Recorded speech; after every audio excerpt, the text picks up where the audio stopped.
మంచిర్యాల జిల్లా లక్సటిపేట మండలం రంగపేట గ్రామంలో దళిత బంధు లబ్ధిదారు దాసరి రవి ఇంటికి వెళ్లిన బీఆర్ఎస్ వర్కింగ్ ప్రెసిడెంట్ కేటీఆర్ అనంతరం వారి కుటుంబ సభ్యులతో రంగంపేట గ్రామంలోని మహిళలతో ఆప్యాయంగా ముచ్చటించారు.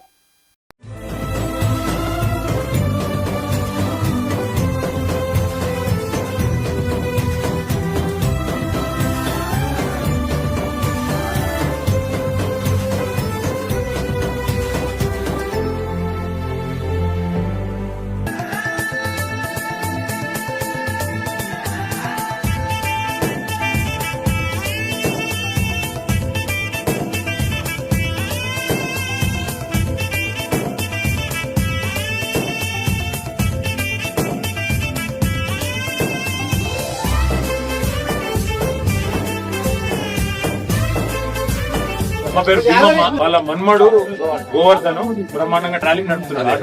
నాకు అంతకుముందు ఒక గుంట భూమి లేదు, బండి వచ్చిన సంది నేను బతుకుతున్నా. నా ఇద్దరు కొడుకులు, అమ్మ, బండి విన్నే ఆధారం. నాకు ఎక్కడ ఒక గుంట నిల్లు భూమి లేదు. సార్ బండి వచ్చిన సందే బతుకుతాను. 10 లక్షలు మిగిలితే ఒక ఆవు తీసుకుంటా. ఆవు పాలతో ఛాయ్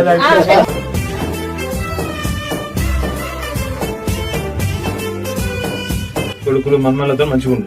అర్థమైందా? కలిసిపోదామని వచ్చిన. Thank you.